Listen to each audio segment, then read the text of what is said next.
Nelly Nell, Chris Ryder, your source to knowledge. Follow them on Facebook and Instagram at Dinner at the Round Table. GG, I am DJ Johnson Ball, Nelly Nell, Chris Ryder. We all Dinner at the Round Table podcast, your source to knowledge. We got a special guest, Nelly Nell, please. You already know, man. Live from New York, we got known 4X, music artist, engineer, and producer, and also special co-host La Dueña in the house. Yo. Welcome to the show, Noah 4X. Oh, thanks a lot, man. Thanks, guys. Thanks for having me. Yes, for sure, man. No doubt. Straight out of Harlem. You know that. Mario, right? Barrio, you know that. That's all hood, baby. Same here, man. You know that. Call for projects, man.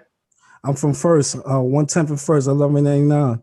Oh, wow. Ooh, you turn that around as 911. I'm getting locked up. That shit is super slicey life over there. Yeah. But you already know, man. We got Noah 4X in the building. Noah 4X is a music artist, also engineer and a producer. This guy is the jackal of music. He does everything when it comes to music. It's a pleasure to have you on the show, brother. Today's main topic is going to be white privilege. But like you know, man, we shine light on our guest first, Noah 4X, man. Who is Noah 4X? Who is he? Basically, I'm an artist that comes out of East Harlem.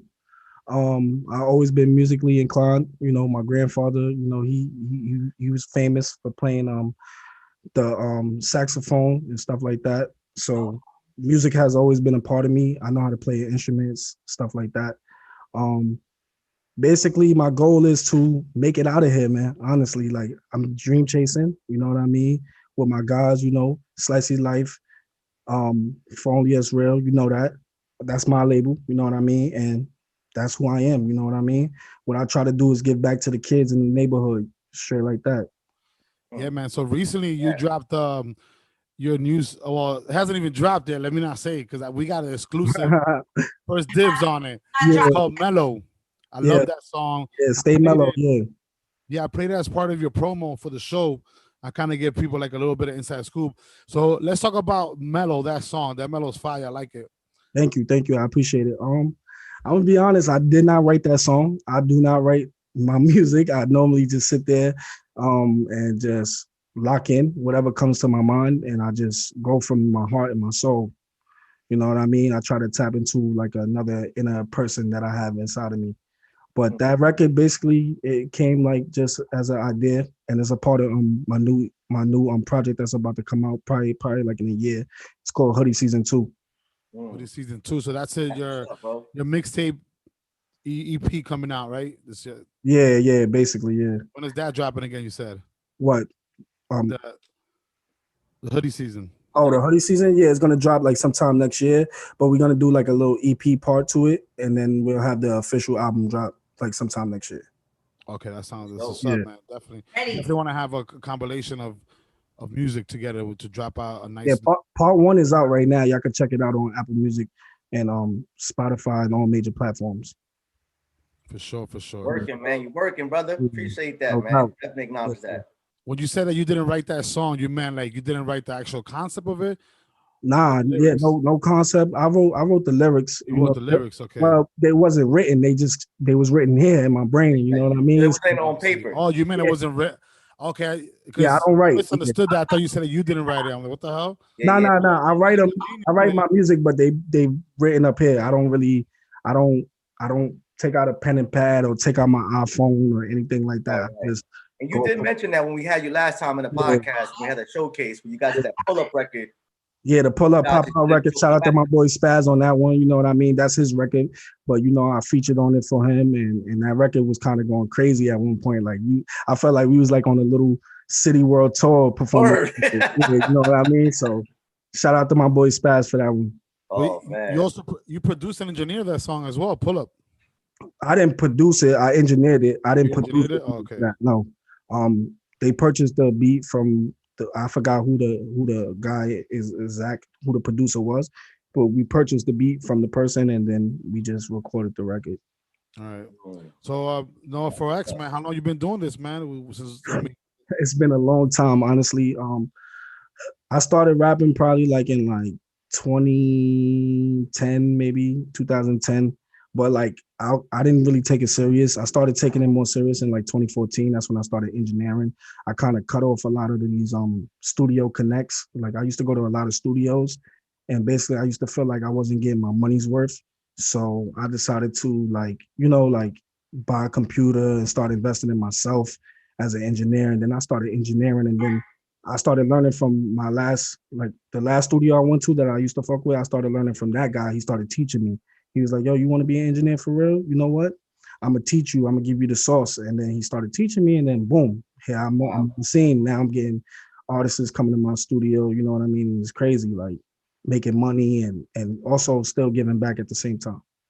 Yeah, That's smart. respect that. Respect that. Yeah. You never went to school, right? Like, I mean, your boy taught you how to do the engineering stuff, but you actually never went to school for it. Nah, I never went to school. Never went to school. Everything is like kind of self-taught, but also his taught. You know what I mean? Right. No, definitely. Yeah.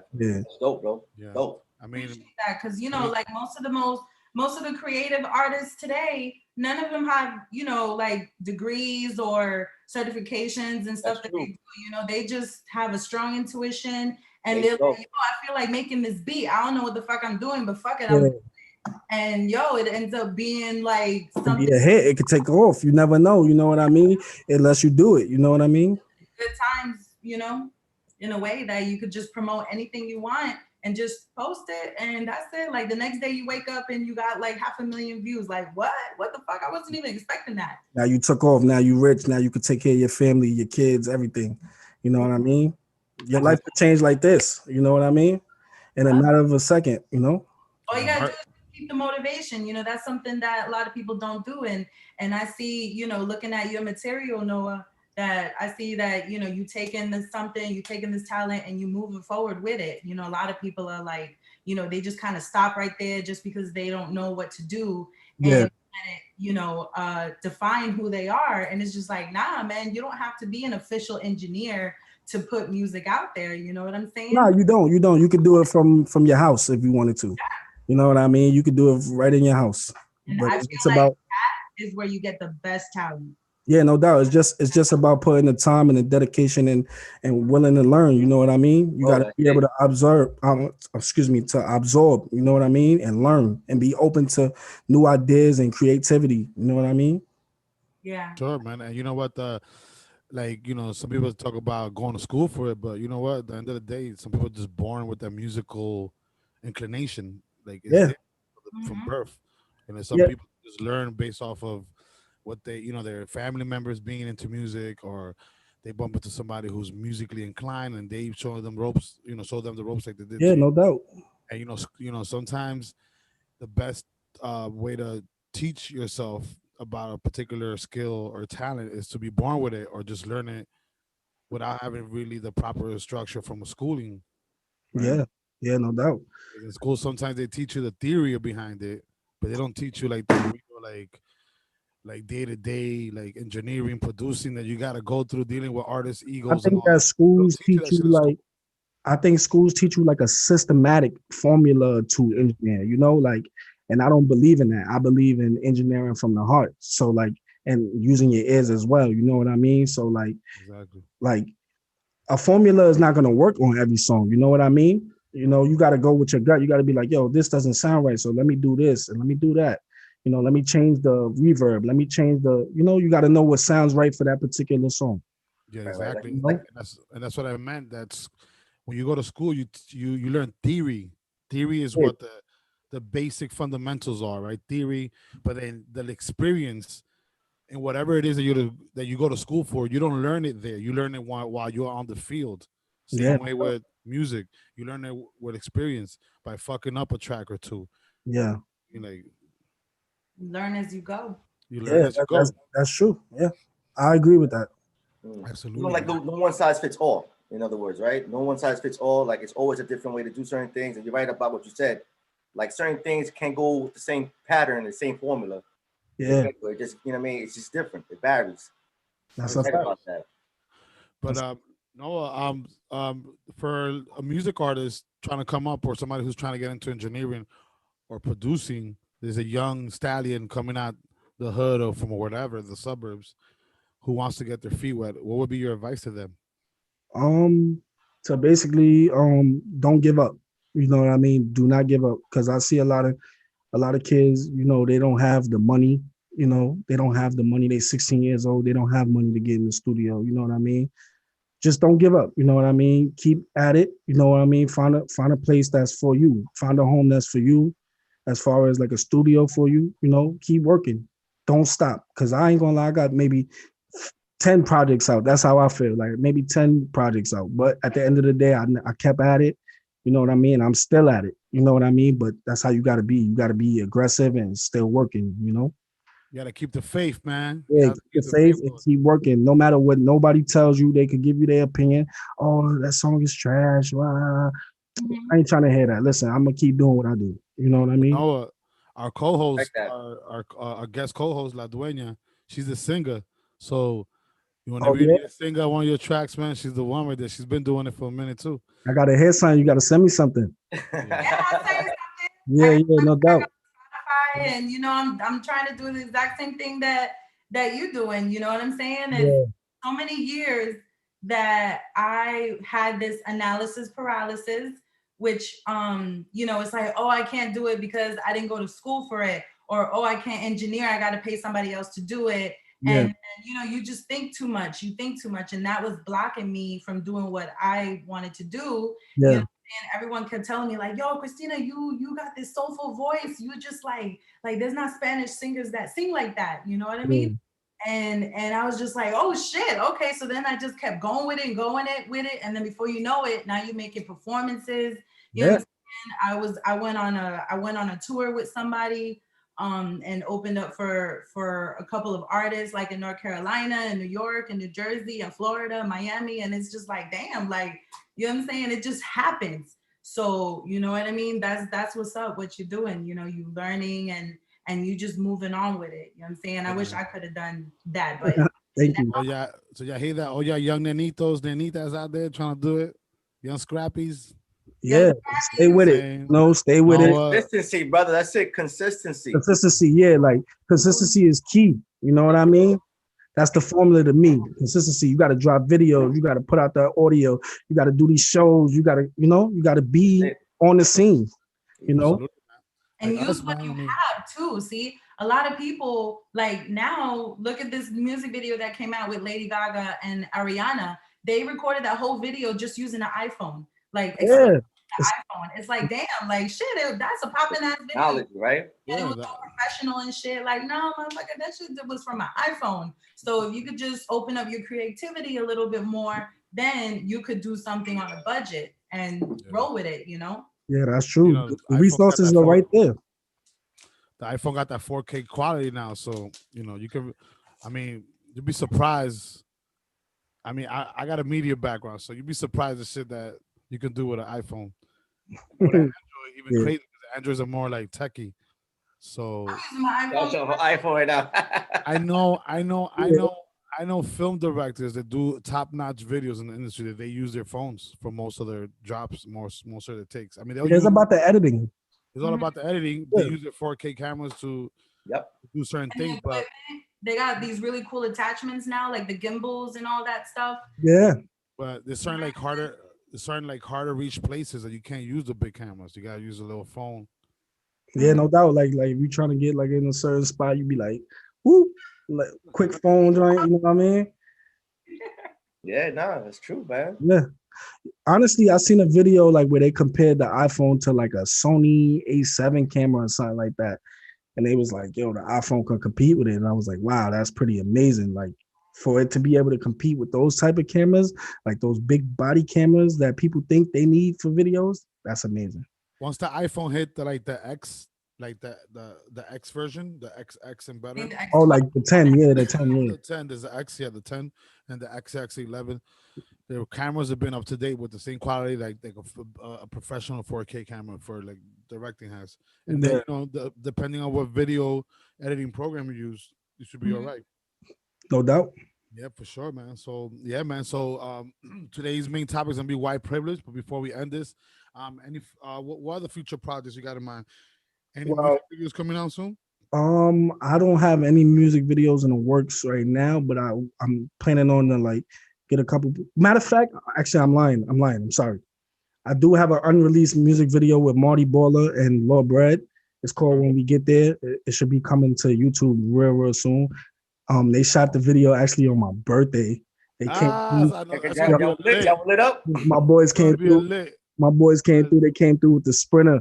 They came through with the Sprinter, like, you know what I mean? I was doing the barbecue. They came through with the Sprinter.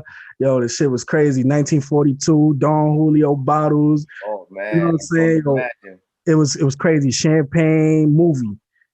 It's gonna be insane because I mean, yeah, guys got crazy energy, man. The Lord Bread is in that video.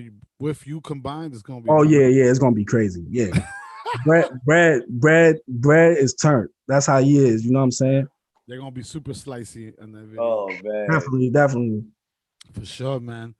But that's dope, though, man. Let's drop your social media information and where people can catch you at Noah real quick. Okay, yeah. Y'all can follow me at Noah _4X. That's Noah _4X. All right. And for anybody if anybody who wants to collaborate with you or make a record with you or actually record at your studio, you give that information out too as well. Yeah, y'all can hit me up on Instagram, basically, DM me on Instagram. My studio is located on the east side of Harlem. You know what I mean? Y'all can hit me up and I'll give y'all the exact details. I don't want to put those type of stuff on it. You know what I mean?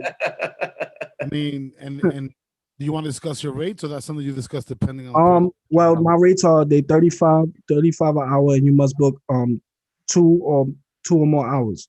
So it's a 2-hour minimum block. So basically, it's $70 to start. Come with a half an hour. I'm gonna give you $30. Oh nah, we don't even take hour sessions. You come in here with an hour session, we gonna send your ass out the door. Don't come in. And get the fuck out.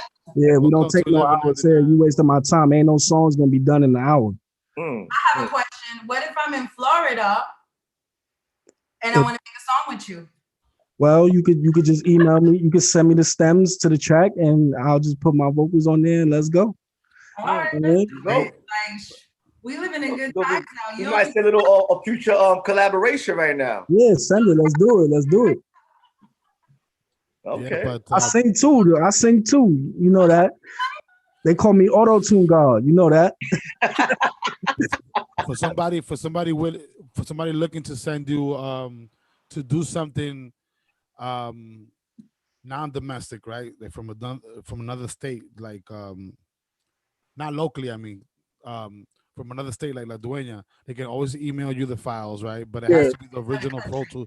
It has to be the original Pro Tool files, correct? It could be either. Now you'll bounce out the stems. You wouldn't send me no no Pro Tool files or nothing like that. You just you render out the stems in Pro Tools, and when they send it to me, it'll come into the session lined up. You know what I mean? So that now everything is lined up. It's easier for me. It makes everything so much easier. Because I don't use Pro Tools. I use Logic. I'm a big Logic user. I love Logic. I could use Pro Tools because I have used Pro Tools in my life, but I prefer Logic because Logic is just like so much smoother. It's easier. It's not a headache. You know what I mean? To find certain things. So, you know. For sure, man. But yeah, because some artists will go and send you like a cheap MP3 format of the song. You're like, what the hell's going on here? Yeah. You work with it. You gotta fucking. I hate that has happened to me before, honestly. Like they sent me some bad recordings, and I had to go to like town on that audio, like compress it crazy and go to work. I had an artist once, and so that takes talent. Yeah. Have a natural talent, Noah. That's what's up. Thank you. I appreciate that. I had this artist once that he was like, one of those artists that like thinks he's already there, he made it and shit. No, I know what I'm doing. I got this, whatever. Like, listen, I already paid top dollars for this engineer. You know what I'm saying? It was in the downtown in Plug Studios. I'm like, listen, this guy's real professional. Send the track out exactly how I told you. The engineer calls me back like an hour later. Like, yo, the artist sent me this cheap MP3 version format that I can't even like. Oh, that's not how you do it. No.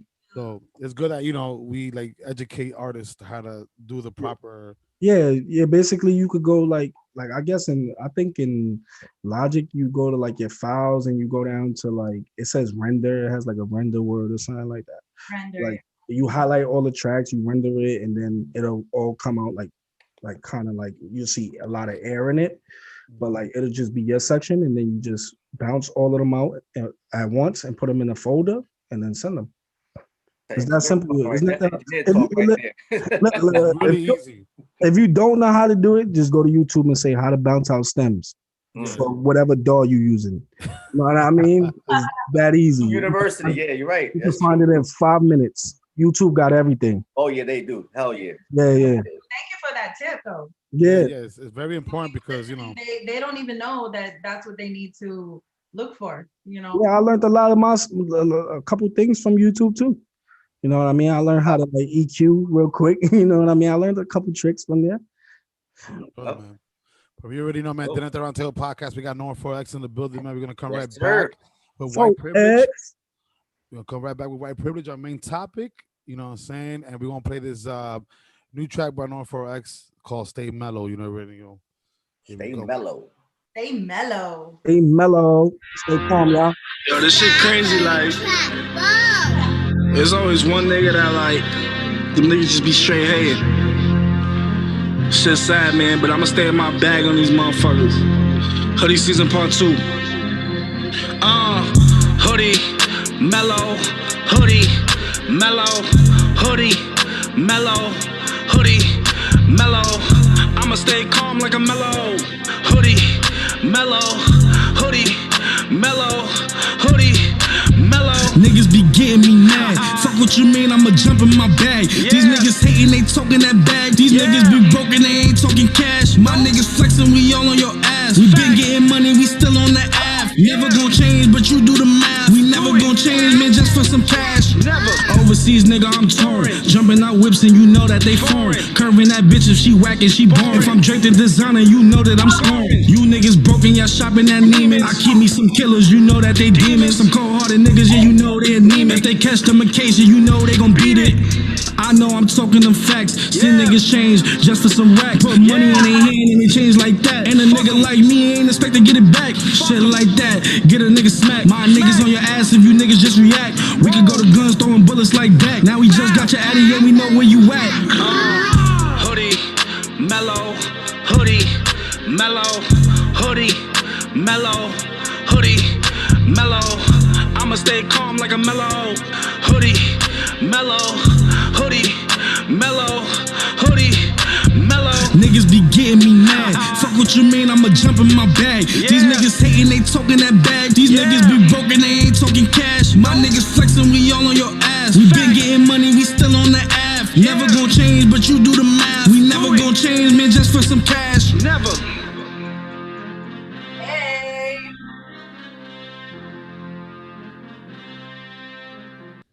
You already know what it is, man. Dinner at the Roundtable podcast. We're back, man. That was Stay Mellow by Norm 4X, man. That track is fire. Yo, I was twerking. Yeah, you was twerking to Stay Mellow, damn. Damn, that shit was crazy, man. But yeah, man, I love that track. I love that energy. You know what I'm saying? It's basically letting dudes know, you know what I'm saying? Like, you need to chill, man. You need to be humble, because you come at me with that bullshit, bro. I got the Addy. I'm coming for you, baby. Know that. You know what I'm saying? It is what it is, man. But you know what I'm saying? Like you, I mean, I've met you in person. You're a very mellow dude. You're humble, but I can tell you got the animal in you, bro. Yeah, we just don't want to bring that out, you know. We count our blessings and we stay humble and we network and you know we trying to go to the top. So with that bad energy, you can't go to the top. You see all these rappers that's dying, man, and they that energy, that aura that they put around them. You know, that's why certain things like that happen, you know? Absolutely. Is that the message you was trying to give out in that song? Like, you got to stay mellow because there's a lot of dudes out here that'll G-check you and really take you there. Basically. Kinda, yeah. But I kinda was like just letting my emotions out. Like I was woofing on that track, you know what I mean? Like some shit that I was going through, you know what I mean? Like it was there's some in-house shit that I was really going through, you know, like that I really had to let out. You know? For sure, man. I could definitely feel the passion and your emotions in that song for sure. Yeah, no doubt. Yeah. That's what it's all about. That's what it's all about. Just put your passion out there and tell people what you really feeling. And I like that track a lot. You know what I'm saying? Thank you. I was just like, thank you. I'm in Florida and it's hot as fuck, so I'm not trying to sweat that much. You know what I'm saying? But yeah, I understand. You know, I just down there because the way is fucking It's my cold right now. Word, that Well, ass. definitely, it's an ill track. I like the bounce to it too. It has a bounce to it. Definitely has a bounce to it. Yeah, thank you, man. I appreciate that, John. Definitely, man. No doubt, brother. No Sure, doubt, man. man. So back Yeah, to man. so our main topic today is white privilege. White privilege is a big issue in our society. I mean, for some Caucasian people, white, right? They think that it's just a myth, but just because they live it, they don't see it as if, right? So basically, it's not a guarantee that you're gonna win the race, but it means that you have a head start. That's what white privilege means. You have a Yeah, head it's like a start, big leap. Yeah. a big leap, because a lot has to do with slavery, where white people weren't enslaved, but black people were enslaved, so they were able to monetize off of um, the production of black people, slavery, right? And basically build generational wealth. So that's the reason why they have a head start. And even if you're not a wealthy white person, you can still be a middle class white person and have better opportunities. Or even if you're a poor white person, you It's get pulled over by the cops. You getting treated different than if yeah, you. no doubt. It's like saying like this. It's like saying like if there was this white girl and this black girl, right? And they both went to BMCC college, right? And Mhm. they both went to a job interview, and right, and the boss is like white, like who's gonna get the job? You know what I mean? Like 9 out of 10 times, this is my honest opinion, and I'm not a racist or nothing like that, but I feel like the white person probably would have got the job. You know what I mean? That's just how the world works, like like being a person of color, you have to work 10 times harder to get to where you want to be. You know what I mean? Nothing is Absolutely. handed out to us, and that's why we walk around with that chip on our shoulder, and Yeah. and that's why we are the way we are. But they call us animals and shit like that. You know what I'm Right, saying? right, right. But we Absolutely. ain't that. Yeah. Yeah. I'm glad you said that because that's what I'm saying. Like, I mean, for me though, I could relate to that. I've been in interviews where I know I'm more qualified. However, though, because of my last name, they already know they're going to scratch me out. You know what I'm saying? Especially if I'm cater to a population that I don't really look like them. Yeah. So definitely, and that's what I'm saying. Like, I mean, it is it's something that's really real. And that's why, like, I mean, me and my other co-hosts, we go a little bit back and forth about the American dream, but it's really hard to really fulfill that American dream when we are actually living on the system that is still dominated by white privilege. Yeah, no doubt. Yeah, no doubt. Like I like, not to say that I don't want to call it slavery or nothing like that, but I still think there's chains attached to us, but it's just invisible. Yeah, Like everything is systematic. Like it's like a system. Like everything is put into like a formula. Like you gotta work a 9 to 5. You gotta, you know what I mean? Like you gotta work a 9 to 5. You gotta pay your rent. You gotta do this. You gotta do that. Like everything is right. just systematic. Like you know what I mean? Like Right about that. No, Yeah, you're I right. mean, it's mental slavery, really. Like, I mean, before it was yeah, physical slavery, where you was actually on chains, but now it's mental slavery, which actually is more dangerous yeah, no than doubt, physical no doubt. slavery. The Yeah, system is man. That's designed, real I feel talk. like the system's designed to keep us poor.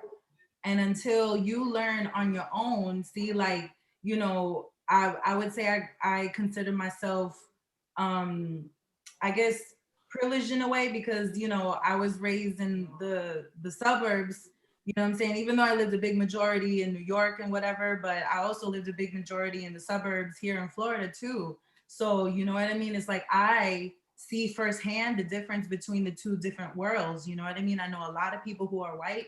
I know a lot of people who are, Spanish or black Yeah, hood. And you know what I mean? It's like, wow, I could see the big difference. And, I've worked in the corporate world. I worked for a big hotel chain for like 15 years. And it's just something that me, myself, because I need to survive, it's all about the survival of the fittest. yeah, Like I talked about in another episode here at Dinner at the Round Table, and it's about survival of the fittest. So as long as you could pick up or have a mentor and pick up those important things that'll help you succeed in life. And that's the unfortunate truth that Spanish and Black and other races have to go through. But it's like a sad reality. You know what I mean? It's yeah, like, are you going to continue to push, or are you just going to be like, oh, woe is me, and have people feel bad for you just because you grew up in a certain situation? You know what I'm saying? Like, I was born and raised in New York, And you know what I mean? When I come down here and I see the difference and I see like the white privilege and everything like that, it's just like I see a big Not, difference. not to cut in, right? Like I'm gonna give y'all like a little bit, like a little bit of my life story, a little bit, like right. So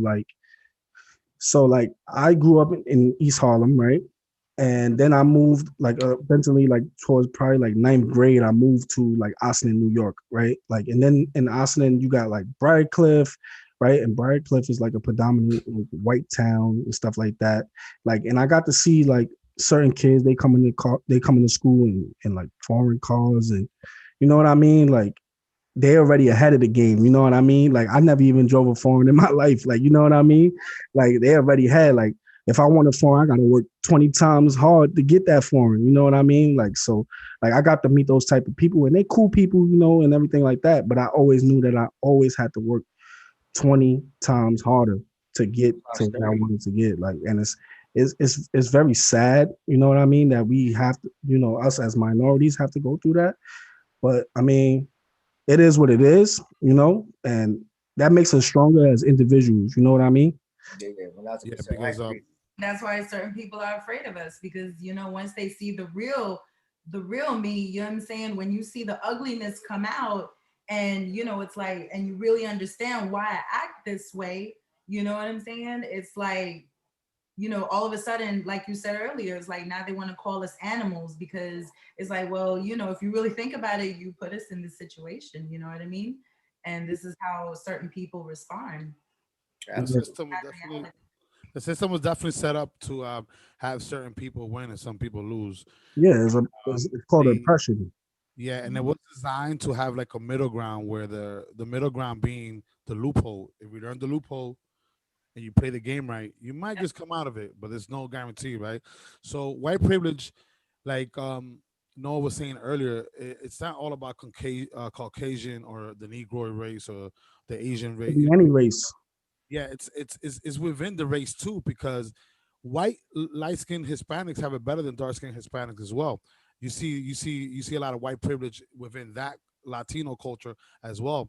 If Mhm, you go to the Caribbean, in certain countries, if you're a light skinned um Latino, let's mhm. say you go to PR, if you're a light skinned Puerto Rican, you get better treatment if you're Yeah, Puerto I Rican. never knew If that. you're a See, black Puerto Rican, Oh, yeah. that's you true. teaching The me Dominican something different. Republic I too. never The knew that. Dominican Republic Puerto too. Rico too. Dominican Yeah. Republic. Dominican Republic. If you're a light skinned Dominican, you get better treatment in DR versus the dark skinned Dominican person. Wow, I And never even knew over that. there, there's white Yeah. privilege as well. So white privilege is just a worldwide thing. You know what I mean? It's just not here in the United States. The only thing in the United States is a little bit more Publicized. yeah, it's a little bit more publicized because we are the free world. So people look at us as the example to lead by. You know what I mean? To lead by, being free, which is that's what we call the free world and democracy. We were the first democracy in the Western Hemisphere, so we're supposed to lead by example. But then we had slavery for so long, then we built the Constitution, and we still had slavery going on. So that's why people kind of like ridicule the United States because their Constitution was built on falsehood because slavery still existed when the Constitution was created. Yeah, I mean, to kind of piggyback off that, I mean, the United States is the only country really that really benefit really off of slavery, and was the Exactly. first country to actually establish it as a race-based slavery. Because remember, slavery we can't associate it with race because people used to enslave their own people. Yeah, Until they brought the Africans into the United States is when they started making that as a race and trying to justify why we're enslaving these people that come from Africa. So this is why, again, is why it has a really strong psychological effect to this day. You know what I'm saying? yeah, yeah. You know what I mean? And that's just real talk. I mean, when you talk about Hispanics right now, it's just unfortunate because they want to lean more towards the oppressor opposed to being the ones that were oppressed, I mean, and it just shows you the dominance of trying to be, with that person who conquered your ancestors. And again, though, it definitely has a huge psychological effect. And we see it every day. I know people, you know what I'm saying, personally, who like refuses to have any children with someone that looks darker than them for the simple fact they want their children to become lighter than they are. And Yeah, Mhm. so I the know people impact Because it like that has. too. because they want their kids to benefit off of the fact of being light skinned. You know what I mean? Because that's what I mean. Like white privilege, like Noah said later, like, you know, he's not a racist. I'm not a racist either. I got plenty of white friends, Caucasian friends, right? Caucasian friends. Because when people refer to white in the United States, they look at the, you know, the regular white guy that, you know, that lives in the suburbs, that he's Caucasian, right? But white privilege stems from different places. You know what I mean? Like you could be a white Latino and get Yeah, benefits because of that. You see what I'm saying? So that's kind of crazy. white privilege is basically just refers to the collection of benefits that white people, which are white light skin, right, pigment, right, white pigment, see the benefits that they receive in societies where they're like the top racial hierarchy, right? The top racial hierarchy in the world is light skin. If you're light skin, you're better off than if you're dark skin. But biologically speaking, they're the weakest though, because they don't have that much melanin that we do. Which They is can't really crazy. survive like that. Their Yeah. genetics are strong as ours. And that's Which just is- science. You know what I mean? That's just like me not even trying to make an opinion, but that's just science. I ain't gonna lie. That's- A lot of people think I'm white. I ain't gonna lie. I've been told that. They're like, "Yo, are you white?" I'm like, "Nah, bro. I'm gonna be honest. I'm black and I'm Puerto Rican. Like, you know what I mean?" So like I begin like people really be thinking I'm white, but I never benefited off that. You understand what I'm saying? As soon as I take off my hat, you see my hair, and then you be like, Yeah, "Oh, yeah, he yeah. ain't white. He ain't white." That's the whole thing too. Really That's true. crazy ass story. See, like when I was going during my elementary school years, my parents decided to move down to Jacksonville, Florida. And if y'all know about Jacksonville, Florida, it's like a lot of like, you know, predominantly it's a lot of white people. There's a lot of honkies down there. A lot of honkies. Tell Get off my land. you something. My parents, you know, they both worked at the World Trade Center for like 20, 30 years, made a lot of money, bought a really nice house in Jacksonville, Florida, got it custom built and everything in a very nice neighborhood. And I started attending school at a predominantly white school in what's supposed to be considered a really nice neighborhood in Jacksonville, Florida. It was developing and stuff. My father became really good friends with the mayor at the time, who was actually Cuban. But as you already know, there are Cubans that have blonde hair, blue eyes. He was the light-skinned Cuban, like I said earlier. The He Latinos was, are white. trust me, that was Wildest dreams ever imagined that he's actually Spanish, but he became really good friends with my father. So I had a situation in my school where they were trying to consider me deaf.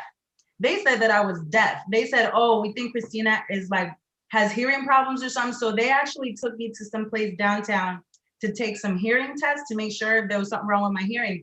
But it wasn't that. It was because I was bilingual at the time. So, you know, some English words and some Spanish words, like I had a problem, you know what I'm saying, deciphering, which is what. That's so, what my son's going through. So to the white person, they thought, or to my white teacher at the time, they thought that, you know, I had problems with my hearing, but I kept passing all these hearing tests. So one day they didn't know my dad. Like my dad is a motherfucking G. You know what I'm saying? God rest his soul. My dad came into another scheduled hearing test that I was supposed to take, and he walked in with the mayor, you know, because it wasn't until later on that they started suspecting something else is going on. They want me to go to a school on the other side of Jacksonville, which was predominantly Black and Spanish, but that was like 30, 40 minutes away from where we had just moved into. So why would we do that? I'm going to the school that's most local to me, obviously. Okay. So he walked into this Board of Education in Jacksonville, Florida with the Cuban mayor, and he's like, "Is there a problem?" You know what I'm saying? And boom, right there, they never fucked with me ever again. So basically, they try to. I don't know too much Spanish because of that now. So they try to oust you, right? They try to oust you because you was having difficulties adapting to the language, and you know what? They were being racist. They were like, you know, we got to put the Spanish girl. We got to put the Spanish girl in a. Because I understood if you were teaching me, and plus I think I was like in the second grade or something like that when this happened. He was really young then. Huh? He was really young. Yeah. You know what I'm saying? So because of that, that was when my parents, and it was really sad because that was when my parents completely stopped talking Spanish to me. They were like, all right, Christina's getting confused because I came from New York and I was getting confused from Spanish and English apparently, which I don't think was true. You know what I'm saying? But they were like, we're just going to talk Spanish. And ever since then, like, I really didn't talk much Spanish anymore. I'm predominantly. Yeah, but they try to oust you and it was racially inclined. Yeah, absolutely. There was a racist agenda behind that.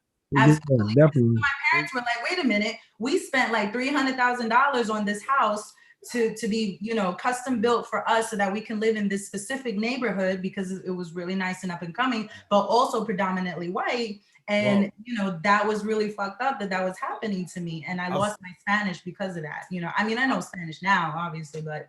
I'll say this though. I know you for a lot of years, and you're not grasping a few things that I say. I think is not, you know, racially inclined. My deafness accusation of you. But I can relate what you're saying though. We speak about things that I talk to him. I don't remember that. But anyway, yeah, man. But listen, that's what I'm saying. That even Oh my God. where when you talk about white privilege, like there's different, you know, different variations of it, right? There's different types of white privilege because even with her story, the mayor was a light-skinned blonde Spanish guy. I wish I knew his name. I don't remember. But He was Latino. He was Cuban. Latinos are Cuban, but the whole thing was that he had the features that, you know, they thought that he was of a white person. Yeah. Yeah, this awesome white guy, like Anglo-Saxon, right? Whatever. Yeah. And he was, you know, he was actually Cuban. And I didn't that's what happens.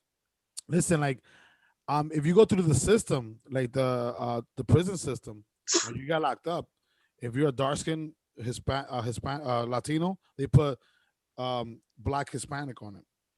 If you're a light-skinned Latino, they put white Hispanic. Well, just I never knew that. I mean, I know a couple people that got locked up. Because race is based on your skin tone. Yeah, like it's 2020, and I'll be wondering, like, wow, when you put a job application and they ask you what your race is. Yeah, you'd be like, why, why are you even asking me that? Yeah, I don't. I'm the same way. Like I don't even check it off. I'll be putting other, like none of you. You know why? Because us Latinos, we identify with both. You know, we identify with 4 different original races, which is the Caucasian, the Negroid, the Indian, which are called the Bushman race, right? Yeah. The Asian, like the Oriental race, that we identify with all 4. We're a combination of all 4. You know what I mean? Pacific Hawaiian. But then, what's the stupidity behind it is crazy because if you really understood the history of the world, every man came from Africa, and we were all black at one point anyway. Well, that's the original race. Very true. The Negro race. I seen a video, and the dude was like, "It's a black dude." And he was describing like a Dominican guy talking, and the Dominican guy was like, "Me no black, me no black, me no black, me no black," but he's dark skinned. Me no black, me no black, me no black. He's like me Dominica, me Dominica. I'm like, yo, bro, but you black because you dark skinned, bro. Right, like, so the pigmentation can't lie. You can't escape that. You know. Yeah, you know what I mean. Like evidence, self-evident. But it goes again, domination, history. You know what I'm saying? Domination as far as like you're trying to be part of the oppressor, and not really like, you know, understand your true history. And I mean, again, though, like it's just so unfortunate that we still have this mentality because even with race, I can't even really say that word no more for the simple fact it's only one race, and that's the human race. And matter of fact, in actuality, if we take it down even further, we really are a species. We're a species, really. You know what I'm saying? Like to even call us a race too, like it kind of like baffles me sometimes. But again, though, it goes with like, you know, education, the way we were taught, and the history. You know what I'm saying? Yeah. And I mean, this is why we're so divided. Yeah, okay. I know you want to. Nah, look. When you look at like Jamaica, right, and then you look at the hip hop scene, right, and not to say that they don't accept that they black or nothing like that, but I've noticed that a lot of Jamaican artists be bleaching their skin. Oh yeah. No, you know what I mean? Like you a Jamaican person, they black, they get tight, or Trinidadians. You black or something like that. The ones from the island, the ones that are straight from there. Yeah, they do. No, but you notice they put this cream on them and they. Yeah, we do know. There was a whole trend with that. I remember that like, a few years back. They're still doing it though. They're still doing it. Yeah. That's how you know the world is fucked up. Like they got it put in their head. Like it looked better to be light skinned. To be more more accepted, right? Because yeah, like I'm gonna be more accepted. I might get a record deal if I turn my skin white. Yeah. That's crazy.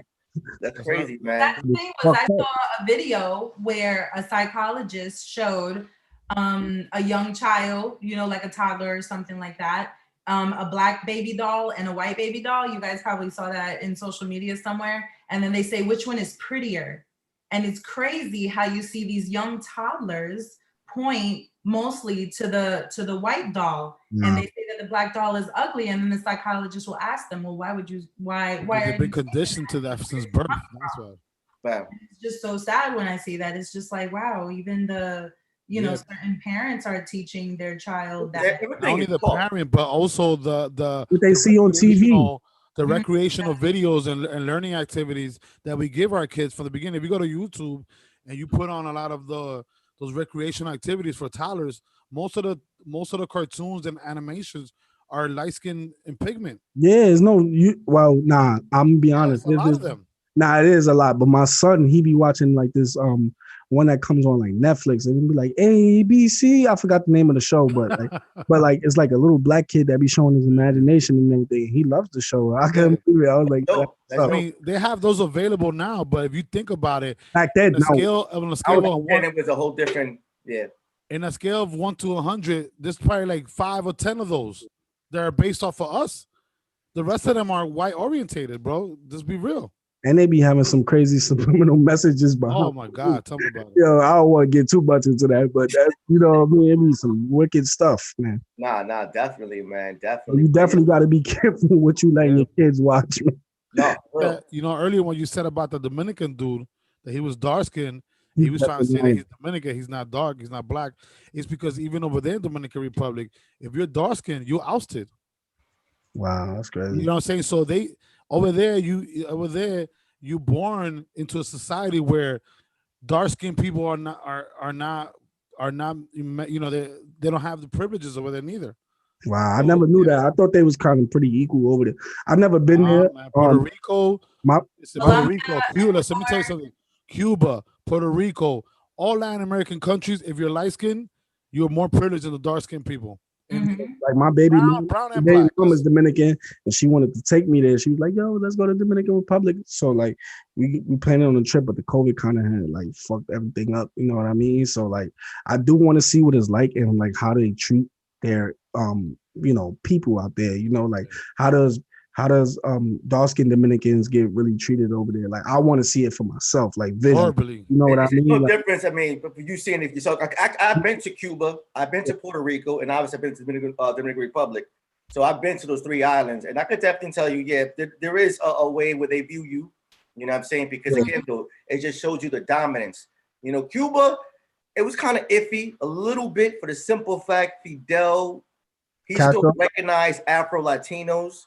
However, though, although it's a communist country, you know, there's no like hierarchy as far as like, you know, just like the population. I could tell how certain people were treated differently, though. You know what I'm saying? I mean, again, though, it just goes with like history. DR, forget about it. I mean, DR is a whole different story. And you know, just to interject to what you said, John Tavar, the reason why, well, just Fidel Castro in general, he was into the whole Afro-Latino thing, Afro-Cuban, but the aristocrats of Cuba were all the light-skinned people, and they was the ones that left and came to Florida. Wow. Florida, you see a lot of light-skinned Cubans, blonde, green eyes. Some supporters. I know. The mayor of Jacksonville, Florida, like Fidel Castro knew that those aristocrats were the problem. I got a question. Cuba was the way they were, so he ousted them. They left. I got a question. Do y'all think there will ever be another black president again? Of course, they're there. I think they will. will. That black VP now. I mean, it's just like, I mean, for me though, that's what I'm gonna say right now. Unfortunately, though, we're still living on this, you know, this whole psychological thing as far as like still viewing us by our color of our skin, which has nothing to do with our character. You know what I'm saying? However, though, when you think about just in general, the mathematics, white people are the minority in this world. Yeah, they are. It's more of them than us, right? You know what I'm saying? To show you how it still has such an impact on us that, and they know that though. And they know that, you know what I'm saying, when it comes down to like reproduction, they falling behind because more of them are dying than reproducing. And it's the whole thing about abortion too, though. Like, I don't want to get too political, but it's the whole thing with this abortion thing. Yeah, that's a No, big, big truth. it's not adding up. It's not really, you know what I mean? Like it's not like basically being at the same rate. You know what I'm saying? So that's why they go extra hard with the abortion thing. But eventually we are going to be the majority though. Hispanics, Latinos, the way you want to label it, they are going to be the majority in the United States. Within about, I say about 2 decades, 3 decades, they are going to be the majority. Yeah. Brown and America black. eventually is gonna. I just think it's time for like the Latino people and the black people to finally get theirs. You know, like when you look like where I come from, when you look like you see that the Arab people, like they own all the delis, but they also made a deal with the United States where they said, oh, let me trade some oil and then y'all gonna give me about 75 or maybe 50% or something like that of your land. You feel me? But y'all didn't care about the people that actually lived here. Y'all just like, let me get this oil, but y'all not thinking about the people that really live here. You know what I mean? Like, what are you gonna do for those people? When are they gonna get their chance? You know what I mean? Like that. So like I look at the world, it's kind of crazy to me, like how they just don't be taking care of their people. And then they say we lazy and that we don't work hard and this, that, third. We want to be home. We want to do drugs. We want to do this. We want to do that. That's not the case. You know what I mean? It's just, I feel like it's our time, you know, and can you imagine this, Noah? Like we actually make this economy run. Imagine that every color person says, you know what, I'm taking my talent elsewhere. Yeah. NBA, NFL, Major League Baseball, entertainment, music, what you do. You know what I'm saying? Imagine we say, you know what, we're going somewhere else to take our talent somewhere elsewhere. This economy will boom like this in a heartbeat. Yeah, it would. You know what I mean? But again, it just go with the psychology though. Just really like not understanding how much power we have when we actually work together. Yeah, if we unify. Learning at this time, especially now that we have social media, now that we are trying to enlighten people, you know, right here at Dinner at the Round Table, you know, it's all about enlightenment and what to do with that next. And I feel like that's what's happening, you know, that's why I keep saying that, you know, it's fucked up times, but in a way, it's like we are living in good times because you got to use the material that we have, the iPhones, the computers, cameras, social media and all that, and you know, use it for the right reason and educating people and telling them like, listen, do you know how much power we have and we're not utilizing it?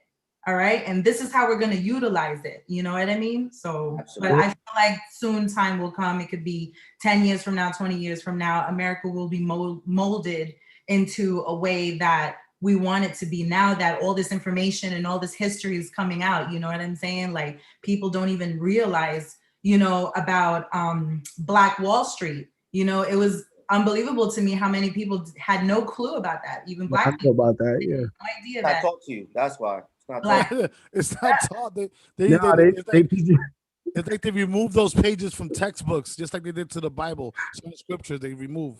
Yeah. Right? They just want you. Oh, that's too real for them. Let's take it out. They taking the page out of the history book, huh?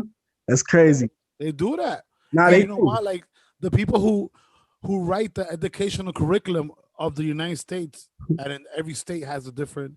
Like they want you to other elites, the elites, the Rockefellers, the Bilderbergers, all those people, they say this is what we want taught in the classrooms. You know what I'm saying? And that's the reason why people say, you know, there's a systemic oppression because they purposely remove certain things from us to learn from. The system was designed to keep us poor, meaning, you know, the Latinos, the Asians, everyone else. The system was designed to keep us poor. It's up to us to change that. You know how you ever seen those movies when there's like an evil white guy, like not even just an evil white rich person, right? He's like, well, you know, let's not be too mean to them. Let's take out a few things and see if they figure it out. Let them be guinea pigs. If they can figure out the loophole, then, you know, they'll be just like one of us. And then money is money. Money has no race. But in the meanwhile, let's fuck with them. Let's take out this little page from here.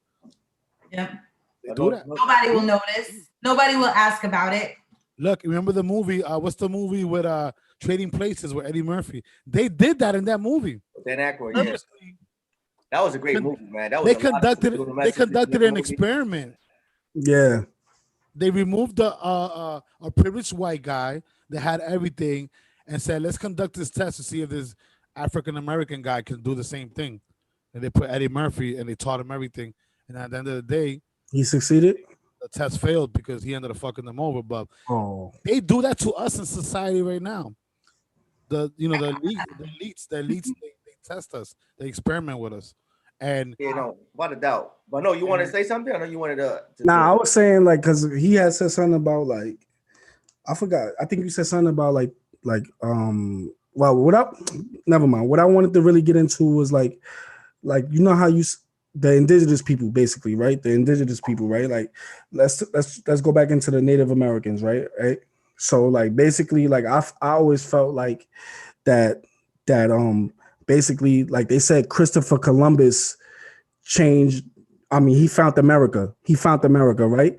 In all honesty, he did not find America. You know what I mean? Like he just came over here and he enforced his way into America. You know what I mean?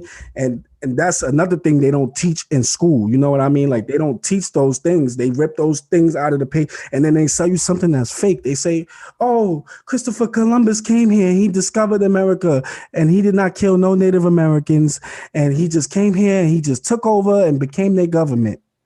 yeah, That's not, Okay. you know, they glorify. offensive to even celebrate his holiday. yeah, you know what I mean? It's culturally offensive. It Yeah, is. to me, and to the minority people, you know, like it's kind of crazy to me. It's very crazy. Like They actually, like, you know how much Native Americans died on this day, and now we're supposed to celebrate it. Yeah.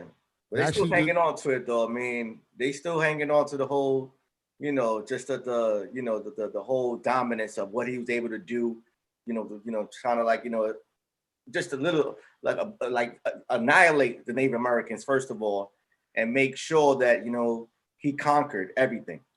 You know what I mean? And it's crowded crazy because the United States, we celebrate Columbus, but this man never even stepped foot in U.S. soil. He never went to the United States. He never stepped foot. well, America is not only the United States. America is North, South, the Caribbean. yeah, America, you got South America, America, you got everything. People say America. When people say America, they automatically think of the United States because the United States is the powering country of them. Yeah, they're the powerhouse. Yeah, you're right. They're the powerhouse, but America is the Caribbean, the Virgin Islands, North and South and Central America together. You know what I mean? Canada, Mexico, Brazil, all those countries are. If you're from one of those countries, you're American.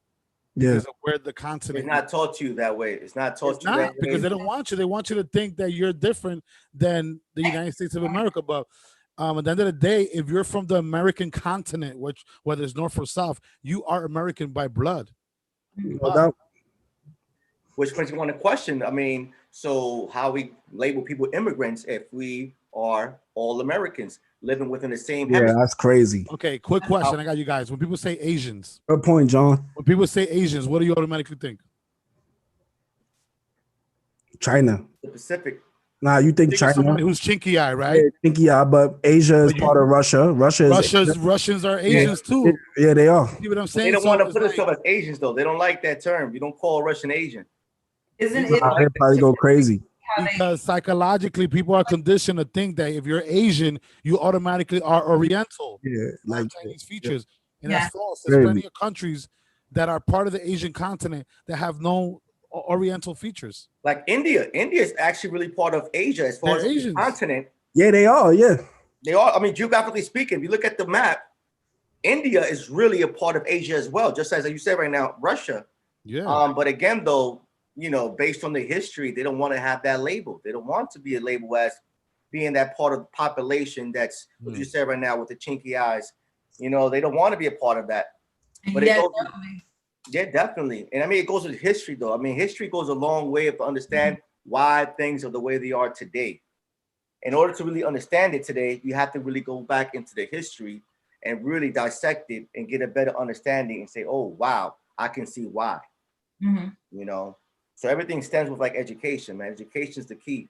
It is the key for everything, man. It's education. It is, but when Yeah, the education is altered, you have to find out that shit on your own, bro. You gotta do your own research. Yeah, no, absolutely. Our educational system is definitely altered, and it's not until you get into college that you start finding things out. You start doing things on your own, and college kind of promotes independency. So you go to a good university, If you stay in the city, you know, if you go to a CUNY school, you might still have an altered education, or a SUNY school. You still might, you know, private schools are a little bit different, but you still get that opportunity to like kind of like have an independent mindset, and that's when you start learning the real deal when you're on your own.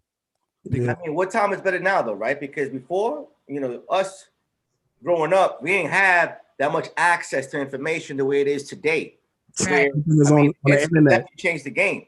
So, I mean, what time better than it is now, right now, for us to really start to really do our own research, look up our own stuff, where, you know, we able to see certain things that was not taught to us growing up, where the information was more controlled than it is right now. And this is why you said it last time, Nell, of trying to really censor the internet, because again, though, it's coming to a point, though, if people start getting more informed and become more critical thinkers and start really questioning the system, it could get dangerous for the people that are actually at that power, as far as like that controlling 1%. Right. And you know, they know that, though. They understand that. They know they really understand that. I mean, this is why you have countries like China, they got their people on check. They don't play in China. Yeah. They're starting to censor information. Why do you think they throw out so much fake news out there and misinformation? Because they're trying to confuse you. Like, the real story is out there.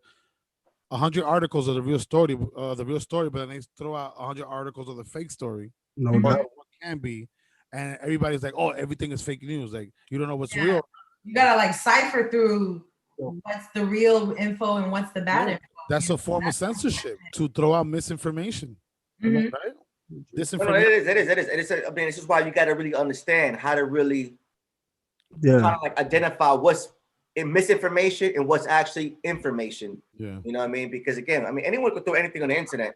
You know what I'm saying? But it's all about you making your own assessment and really, you know, knowing and critically thinking. Yeah. Yeah. It's kind of like, you know, try to, you know, see what adds up and what doesn't add up. Yeah. You got low bread in there, baby. What's going on? Nice. Education, we in here. Yeah, what up? Right there, I wanted to introduce y'all to one of my boys. This is like my blood cousin. His name is Fuse. He's an artist as well. He's on the up and coming. You feel me? So I just wanted to y'all can follow him at 420 Fuse, no doubt. For sure. Probably have him on the show one day, man. Put that plug in. Yeah, no doubt. We definitely gonna talk and set that up. Definitely. But Noah, what do you think about the way they're trying to censor social media and certain like internet access about certain information that we had access to? Because nowadays a credible source, it's really not that credible if you really think about it, because they're kind of controlled. The mainstream media to most people is a credible source, but what's credible about it if they're controlled by 5 companies that run the whole down? Yes. Now, how credible is that? Like, a friend of mine told me, "Oh, I want to Google," and I looked at it. I'm like, "Dude, do you know Google is not credible at all? It's a search engine." The algorithm, though. They know exactly what to put on the first page and where. Yeah, it's algorithm. Somebody who get a nosebleed, then they be like, "Yo, let me check Google. Yo, I want to know why my nose is bleeding. What I got?" They be like, "Yo, I got leukemia. I'm dying and shit like that." Yo, bro, take your ass to, yo, you good, bro? That's just a regular nosebleed. It's hot in here. You know what I mean? Like shit like that. You know what I mean? But basically, back to what you were saying, I do not really trust the media like that. I do not listen to the media like that. I often don't really pay attention to those main sources like fucking WB11. I don't even watch the news because the news only preach nothing but bad stuff. Bad stuff, guys. Like people dying. A young Harlem kid got shot on 122nd and First Avenue. Like some shit like that. I don't, you know what I'm saying? Yeah. I don't want to see that. And then they jumped to some Dunkin' Donuts commercial. Yeah, right after that to make you happy. Yeah, like what the fuck? Yo, how? I don't understand. Honestly, like, if you're not promoting about like the positivity about the people that are doing for the positive side of the community, you probably give a 5-second, maybe 30-second segment on the good shit. You know what I mean? And then and then a fucking hour on nothing but negative shit. Somebody died, somebody shot, somebody robbed, somebody this. I'm not watching you. You hear? I don't want to see that. I want to see something good. I want to see young black kid gave back to his community. Young kid did this. Young kid just graduated college. Young kid, you know what I mean? That's what I want to see. I don't want to see nothing negative. Yeah, and So it's that's why exactly I don't what you want said. it. It's I just exactly put what you whatever I said. want, and it just keeps playing, you know, Yeah.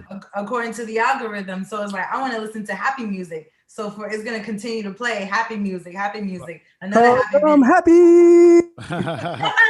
Listen, but it's Hey, exactly what you were saying, Noah. The mainstream media, if you really think about it, if you take out your time and analyze it, they're there to install fear in us, because that's all you see. Bad news. You never see good news on the mainstream media. yeah, nothing Only but on the morning shows with fucking Yeah. when they bring up those a morning fucking, shows. they bring with up a Kelly fucking Ripa, you see? singer, yeah, real quick or some But shit. the mainstream media, like the 8 o'clock news, that shit is talking about. The violence. Enough with the blasphemy. And You want to go outside? You're like, what the fuck? you know what makes it worse is always like not always, but 9 out of 10 times is always and I'm not racist or nothing like that, but it's always a black person or a Latino person or somebody of color.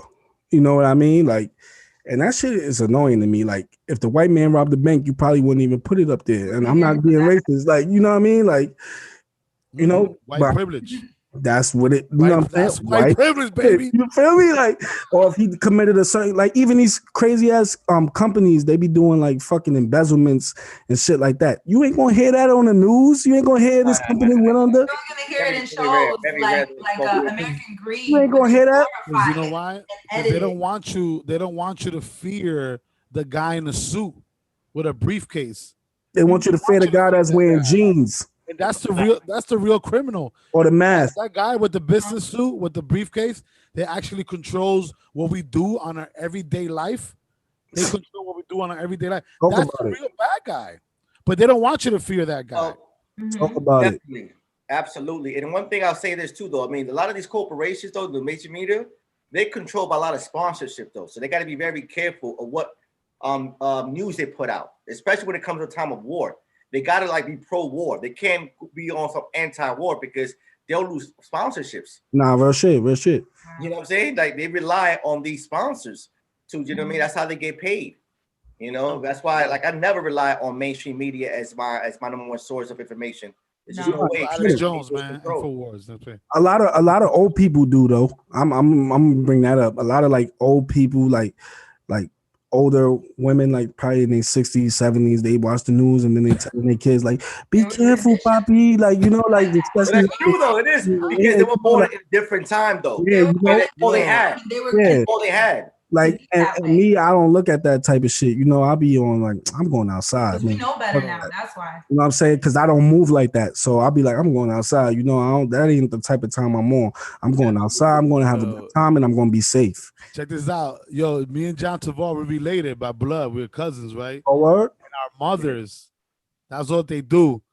Yo, where are you? No salga. Don't go outside. It's crazy. Yeah. Happen.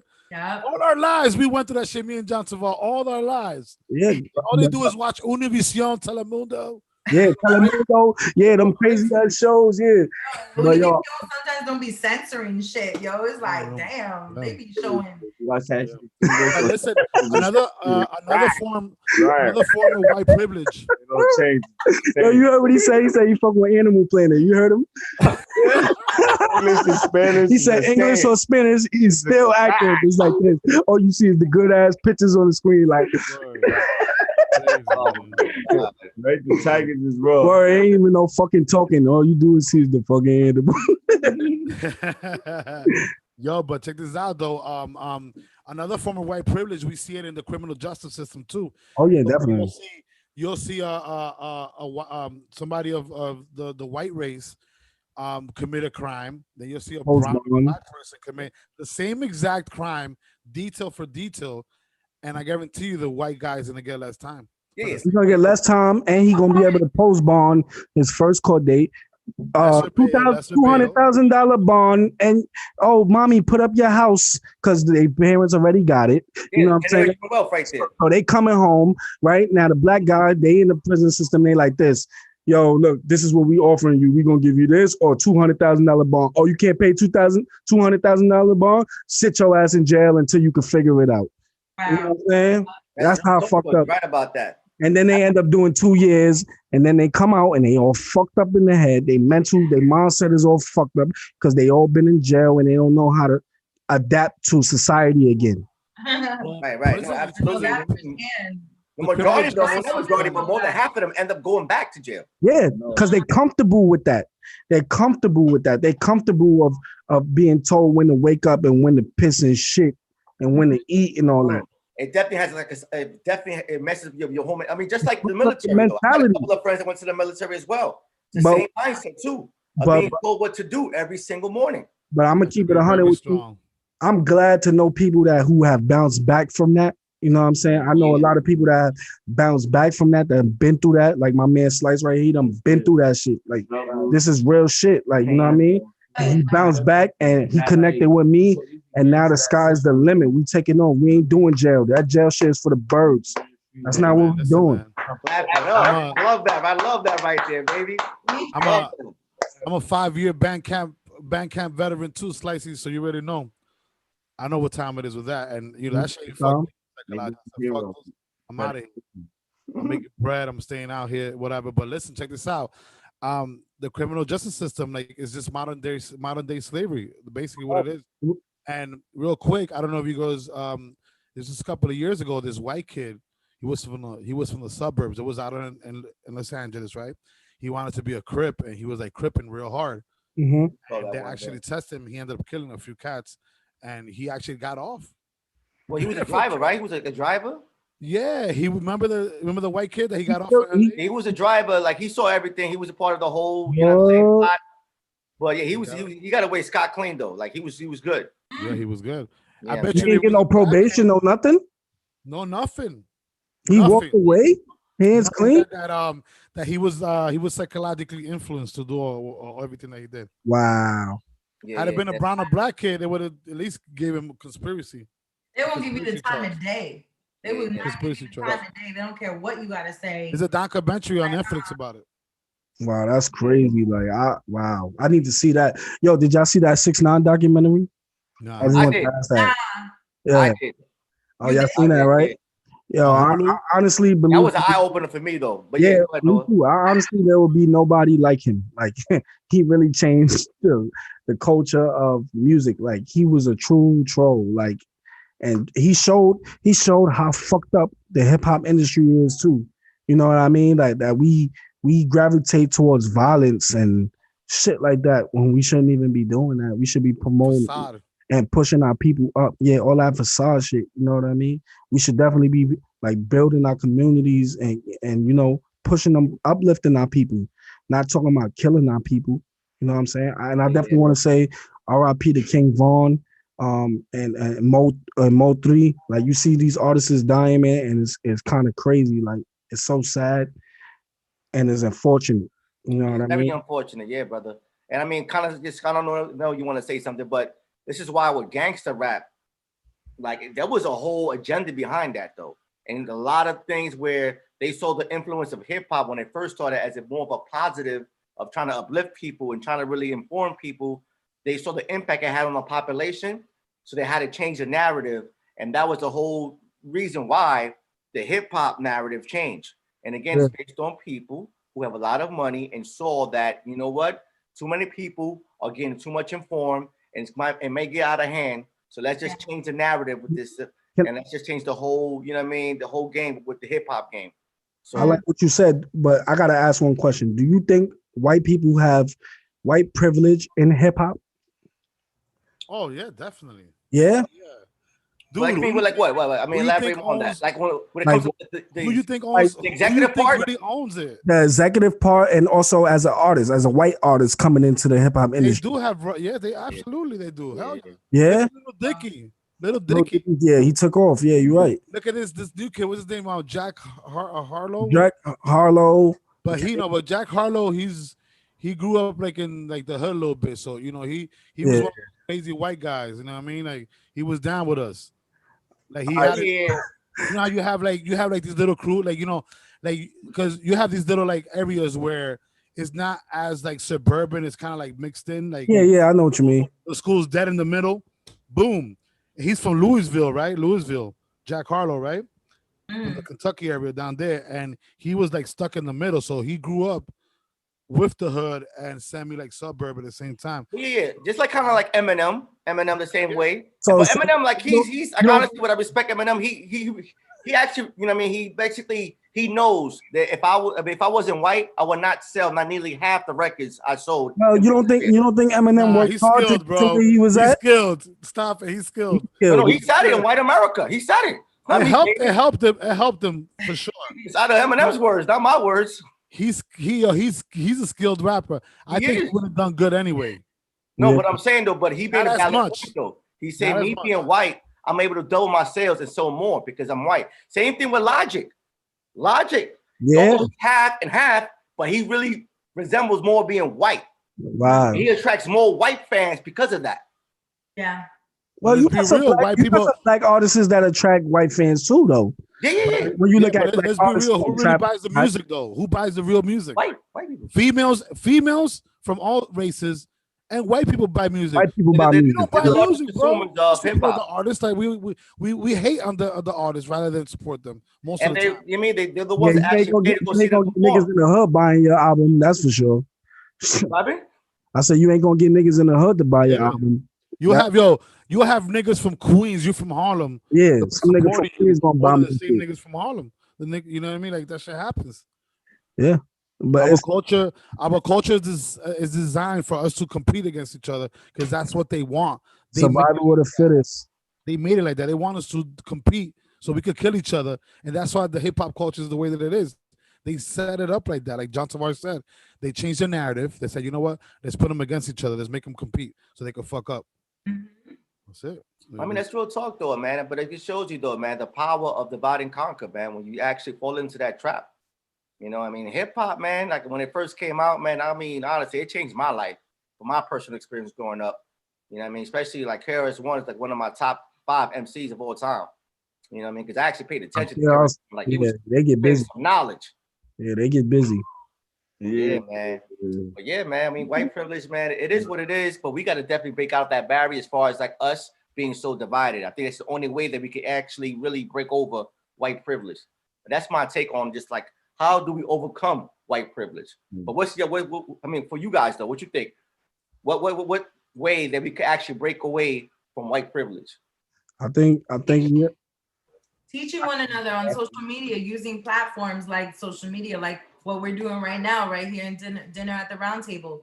You know what I mean? Enlightening people, like telling them like, hey, did you know this? Did you know that? You know what I'm saying? And using it for the right reasons. I don't know if y'all ever heard of this app. It's called Clubhouse. Have y'all heard of it? But it has been taking off pretty, like it's like a kind of secret society app. Basically, you get invited to, and basically they have like these group chats, but it's a lot of like black minorities in these group chats, and basically and Latinos. You got Latinos. You got all different races. You got white people too, but like you'll have certain like rooms where you have people having discussions, and they like, yo, like what can we do to like, you know, like come together as people and to better our communities. You have those type of rooms. You have music rooms. Like this app is like pretty like amazing. Like you guys should check it out. Like if y'all got an iPhone, I will definitely send y'all an invite to it so y'all could check it out.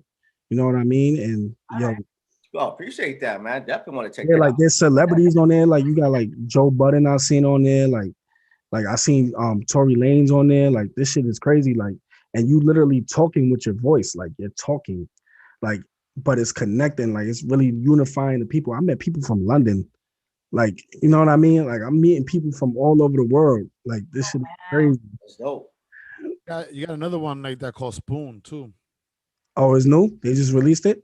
No, Spoon has been out for a little minute, but it just got popular because you could like you can actually monetize off of it too. So now that you know, once of this starts getting monetized, you know, white privilege is involved. So Yeah, you're right about that. Yeah, that's true though. You got a valid point. Yo, that'd be real shit though. Yo, they definitely like Oh stepping. wait, we got these guys talking about real shit. You know what? Let's make money off of it. and then they fucking fuck it up. And the FBI is on it, the CIA. We all get caught trying to congregate down the block. What the fuck? Nah, they not Who called the talking. cops? Nah, they not talking like that. Like, No, you know what I mean. But eventually, that's what they white do. people. They not talking like that. They talking like, yo, how can we make our people better? You know, like let's link up. You an artist, I'm an artist. Let's link up. Oh, yo, you do this. You work here. Yo, look, my job is hiring. You need a job. Look, I'm gonna help you. You know, like it's like that shit is amazing, bro. Like It's amazing. Yeah, it's great. It's great. You know where they fucked up at? The quote unquote elites. They let us be. They let certain people be too free, right? And the new white privileged person who had the daddy who was super white privileged, it wasn't believing in the same ideologies, created like Facebook, yeah, created all these things that like unite us as a human race, and we catching up because of that. And they're tight right now. yeah, they are. I hate you, daddy. I'm not a racist. Like We you. learning too quick. Yeah, and thank God for those kids. That's those quote unquote white kids that kind of like weren't agreeing with their parents' ideologies and created these systems to let us learn too. Because if you ever seen the documentary, I think it's called The 1%. This the son of the Johnson and Johnsons. He was like this rich, he's a rich white guy.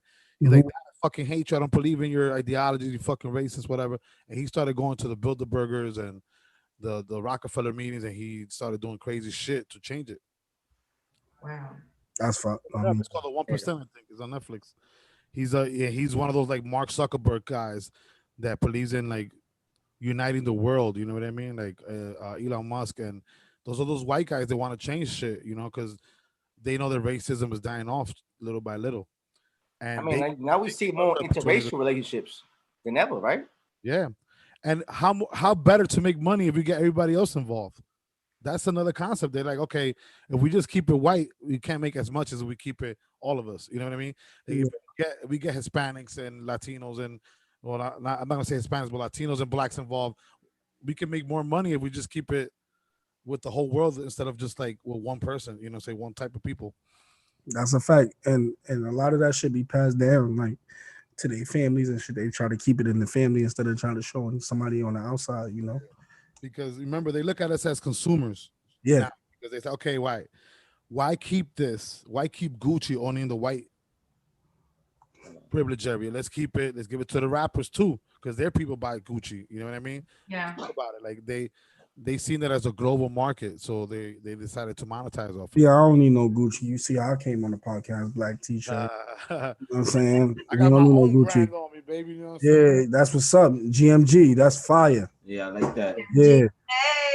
Yeah, I like that Nelly dude. Yo, matter of fact, look. Put a beat. Matter of fact, hold on. Open that bag real quick. Open that bag. To see the merch. We got a little gift, for the ladies who repping Slicey Life. You know what I'm saying? La Dueña. You know what I'm saying? We got a little gift for the ladies repping Slicey Life and the big fours. You know how we coming.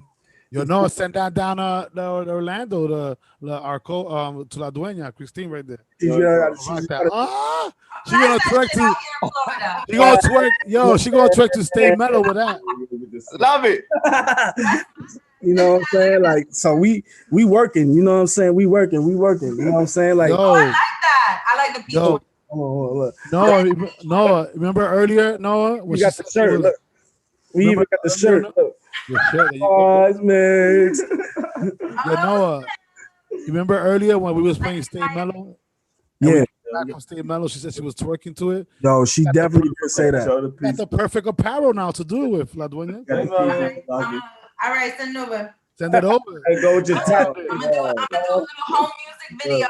With that top right there, pow, peach slice. Peach slice. Yo, there's no excuse because it's hot down there right now. Swimming pool with that. Yo, you got your invasion shirt? Do you have your invasion? You don't got it? Damn, I wish you would have it on you right now. I would promote it. You know that, man. We now you can really twerk to Stay Mellow. When it drops officially on all platforms. That's what's up, yo. 4X. We working. You that shit out here in Florida. Now we definitely working though. Like, you know what I'm saying? Like, I don't know when y'all gonna end this, but I do want to ask for a special. I do want to ask for like one little special request. Like if y'all could like, if I could throw a beat on, or if one of y'all could throw a beat on, because my man Slice want to go in. Like he in that type of mood. Whoa, Who's that? Ooh, all He right. wants to give y'all like freestyle, There's man. You about to make a history particular right beat now. that he wants, or what particular beat you want? Put that Most High Tory Lanez on. Most High, Tory Lanez. Oh, I love Praise that. to the Most High. You know that joint, yeah. you That might beat get is some crazy. copyright infringement once it's on YouTube. All right, so he said you can't do that because Oh, it's, you probably can do it. Try to let's Oh, One of your dang. beats. I all didn't right. You want me to send one of my joints? Yeah, yes. All right, let me see. I'm gonna send one of them right now. Can Email I? to Dinner at the Roundtable Podcast at the Gmail. I'm gonna email it. Yeah, all right, bet. I'm gonna email it.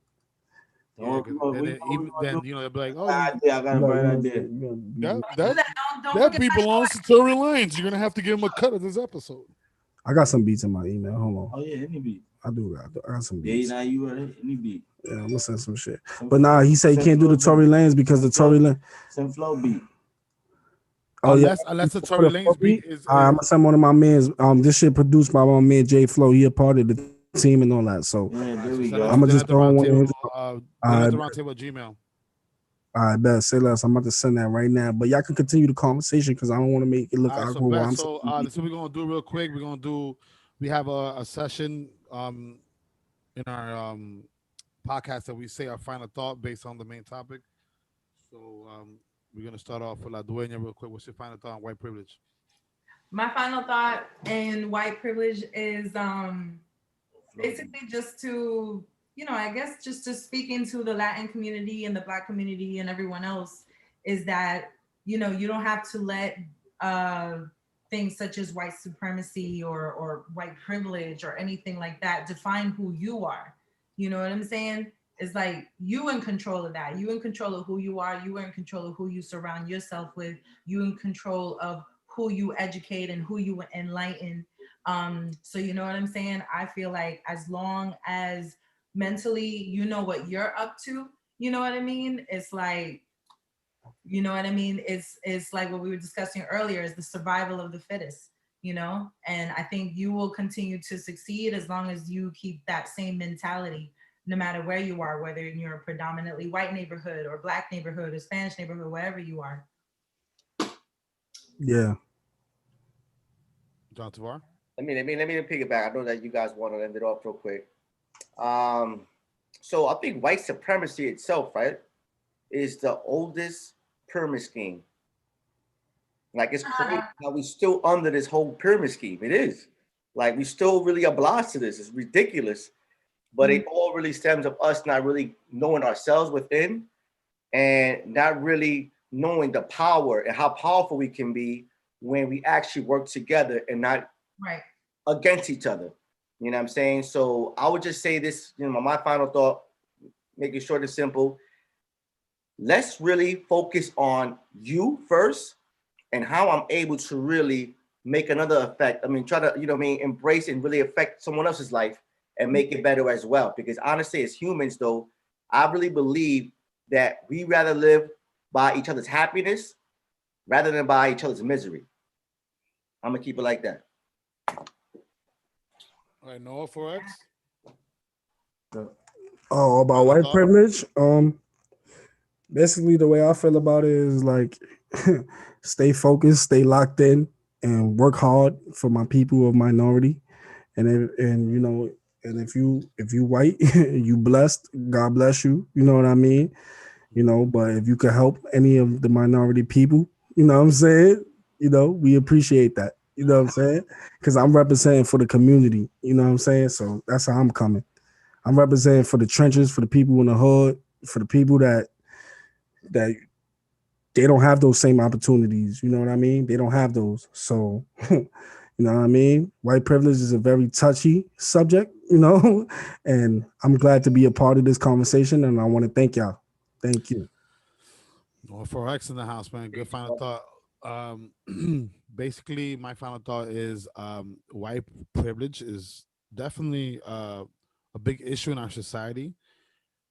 But if you let it bother you and you let it affect you, it will fuck you up. You have to learn the loopholes, understand that there are things against you. But if you are strong and you build yourself to be all you can be and have a great a structure to yourself, white privilege doesn't matter because you're still gonna make it. You heard? Then at the Round Table podcast, we got a freestyle coming up with Lord Bread, Slice Left, Breadication. Yo, you sent that already? Noah. Yeah, I'm about to send it right now. My fault. I was just doing something else. I was looking through a whole bunch of beats. I just didn't know which beat to exactly click. Okay, good. So like I said, man, white privilege is just something that does exist. It is a real thing, but you know, if you let it affect you and you let it stop you from doing what you got to do, guess what? It will stop you. But if you Exactly. don't, You can't let it define you. if you build yourself up to be, you know, a Power Ranger, you'll take over. You'll take over. Just listen to Zordon. Zordon. no man, Brain. Listen to your brain. That's your Zordon. Yeah, just load me up any beat, guys. Any beat. Let's do any, yeah, any beat is good for me. Any beat? Well, you ain't sent that, no? I sent it, but I mean, I don't know what it sounds like, so it's just a hit or miss if he gonna like the beat or he not gonna like the beat. I'm just coming to show the culture what we do, man. At the round table, we have fun. We creative. We bring in energy, man. We ain't here to judge. We here to have fun. You know the vibes. Let's get it, man. I might jump in the round freestyle table, with baby. him. Know what it is, Some man. more of that breadification. Yeah. Okay. Send to the email. What's that? Let me Got, tap in. Throw that beat we on. got Lord Bread in the house, man. You don't know what it is, bro. Get out the Round Table podcast, exclusive freestyle, baby. That's what we do. Everything we do is exclusive. You know what I'm saying? First, we had Stay Mellow, which is exclusive, ain't even dropped. A new Noah single, you know what I mean, coming up soon. And now we're about to have Lord Bread, Breadication, the Breadicators, Life, about to kill this track real quick. Only is real. We in the building, man. East to the west. You know that the best in Harlem. Let's get it. Let's get this beat. I don't even know what the beat is, man. I'm just gonna go in vibes. Let's create a vibe. Yes, all Yeah, vibes. man, yo, The round table, man. The round table, man. Shout out we the got you round 2 table. weeks in a row, man. Damn, man. Crazy. We was able to get you 2 weeks in a row, man. I'm a heavy supporter of the round. I'm a heavy supporter of the round table because at the round table we feed. Oh, we got the claps going on and all that. Oh. A lot of people thought they'd never see me here. Bad fruit could spoil a bunch, so I ain't need them pairs. I just need an ear, someone that'll ride for me, chauffeur to the top, and someone that'll drive for me. Wasn't a thinker, conscience used to hide from me. Made some bad choices, now beat inside for me. Pure struggle and hustle. Look at my life, paid in full, play my role like Makai fight. All in the place I be, money tall like the great Kylie. Bread stay by me. See, I'm the king, I'm indexed like pointers, celebrate for achievements, even the peasants join us. No long ride from work, but niggas slept on us. PO treat us like Nikes, always check on us. My flow crazy like Easter on 40 deuce. I'm loading these bars up, believe it, I'm going to shoot. Nothing fabricated, believe it is all truth. I'm murdering all boots like I got something to prove. Hard head bread, I be the roof, don't give up. Like a nigga with nothing to lose. Maxing out on this beat. See y'all, leave it in ER. Flow B's all fans, even in DR. Too spicy, we are taking over everything. Engaged to this game. All I need is a wedding ring. I came in to bless the microphone. We in the building. Hip hop, the culture, the round table. Felonious real. Slice. You already know, man. You already know. That was Lord Brad, man. Exclusive freestyle real quick. That's all, man. 420 on the beat next. You know what I'm saying? Like, you know what I'm saying? Yo, definitely killed it. On the second verse, he called Wind of the Rhythm, but you got it. Yeah, that beat had a lot of like, it was man. Yeah, but I was going with it. You felt me on it? Yo, that probably was an old beat that my man's made. Like when he first was starting out. That's how crazy. Go. Damn. Shout out to him, though, but you know, it's all about the craft. We gotta put the pieces together, man, to make the whole puzzle, man. Let's get it, man. You gotta make the round table, baby. You gotta make everything spicy. Everything spicy, man. You already know what it is, man. Then I like these guys, like the vibe. Harlem in the building. Let's go. But listen, man, R4X, thanks for coming on, man. You know, and definitely expressing your music and your thoughts on white privilege. Thank you, Lord Brett, for coming back on again. The Cuzzle back there as well, man. No problem, y'all. What's your name again, Cuzzle? What's your name again? I'm sorry. Phase, right? Yeah, it's Fuse. You follow me at 420. Fuse. I'm no Brad. Shout out to That's Fuse. That's 420 Fuse. Y'all can follow him at 420 Fuse, you know, bro. Yeah, man. And shout out to IQ Plus, man, our official merch maker. We're gonna have the Dinner at the Round Table t-shirts pretty soon. Shout out to Arthur and Julie out there, man. They're a family ran business. Let's go. And owned and ran, right? So shout out to Acu Plus t-shirt maker, hats, all type of merches that you need, whatever. Dinner at the Round Table podcast, man, catches every Monday at 7:30. You're gonna see us soon on Sundays as well. We're moving up. We have a lot of people who want to be on the show, so we gotta have more room, right? More days, right? John, right, you already know I'm a big supporter of the Round Table, so man, we're gonna get the show. We're gonna keep it moving. We're gonna keep it buzzing. We're gonna spread the word, man. We're gonna spread the word. The Round Table. Shout out to La Dueña, our special co-host. La Dueña, ya tú sabes. Y'all gonna see me this Sunday. Next time y'all see me up here, we all having the hookahs. We're gonna have the hookah edition, Lord Bread Slicey Life edition. We did the bread occasion. We're gonna do the Slicey Life. We're gonna have the hookahs. We're gonna talk spicy for the ladies. Like we're gonna do we're gonna do the segment. We're gonna do that segment. Hey. Yeah, we're gonna get it spicy. Y'all ready? I know my boy Tavar already down here, John, right? We're gonna get it, baby. Yeah, we're gonna get it spicy. Yo, but good looking, y'all. I appreciate y'all. And we off this, you heard? We off this, man. Shout out to Chris Ryder, our regular co-host. He's the couldn't make it today. He's busy around this time of the year, killing turkeys at work and shit. But he'll be back next week. The butcher will be back. El Butcher. Yeah, so you already know we're gonna end it off with one of your tracks, your unreleased singles, Noah 4X, Stay Mellow once again. Just keep people in tune with the new music you have going on, you know what I'm saying? And we'll be back next week, man, as usual, 7:30 p.m.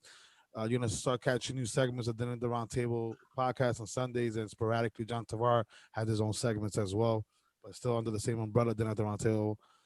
And you already know what it is, man. We're here, man. We're gonna make it happen. You already know. Stay mellow. North 4X. We out this piece. Yeah.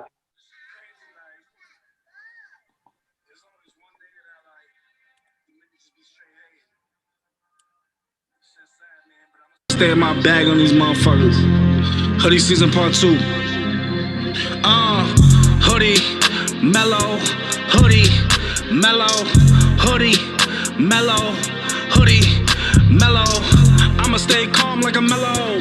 Hoodie, mellow, hoodie, mellow, hoodie, mellow. Niggas be getting me mad. Fuck what you mean, I'ma jump in my bag. These niggas hating, they talking that bag. These niggas be broken, they ain't talking cash. My niggas flexing, we all on your ass. We been getting money, we still on the app. Never gon' change, but you do the math. We never gon' change, man, just for some cash. Overseas, nigga, I'm torn. Jumping out whips and you know that they foreign. Curving that bitch if she whacking, she boring. If I'm draped in designer, you know that I'm scoring. You niggas broken, y'all shopping at Neiman's. I keep me some killers, you know that they demons. Some cold-hearted niggas, yeah, you know they anemic. If they catch them occasion, you know they gon' beat it. I know I'm talking them facts. See niggas change just for some rack. Put money in their hand and they change like that. And a nigga like me ain't expect to get it back. Shit like that, get a nigga smack. My niggas on your ass if you niggas just react. We could go to guns throwing bullets like that. Now we just got your addy and we know where you at.